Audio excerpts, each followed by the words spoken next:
tụi má nói tụi bé bảo thọ à Vừa tén đã phải. số à mà cổ tén bé bảo một con nhóc thì há là bé hắn cái sinh ý của cha thọ à mà có tính xe bé tôi giờ vốn gặp phải đó bé mà chọn tôi cũng bảo là tiền là tao là cũng bắt phẳng cô cũng Tê tao không cho chọn cô luôn hổ là. tụi nó này cứ gì tí nữa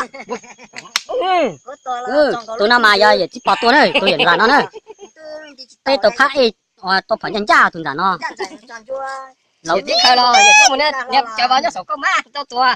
Họ nói tiếng to lên lệ. tiếng chia đấy Họ nói con lên lệ, plon để chắc cảm ơn. Không mà lấy cho nên có một lòng. một chiếc chân có khoản dư lên nữa cho Không kia con chịu nữa.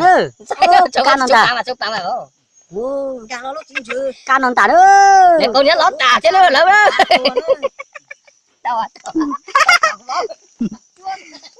tiếng chia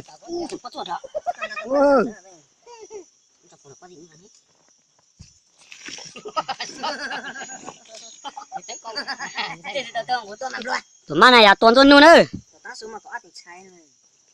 Nó có tiền sai mà bảo có hát thì ta đi.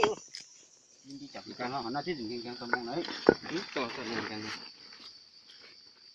tu về số rồi không lo mà cho ta quay tôi vừa chính một chọ con này rồi á quỷ tôi tẩm măng này hay bà cho hôm mà không sai rồi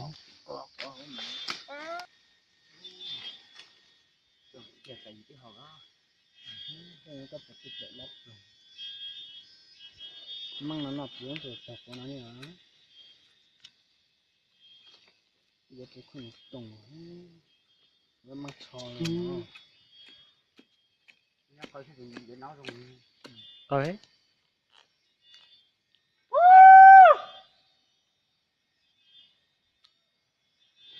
đi này cái gì đâu nhỉ nếu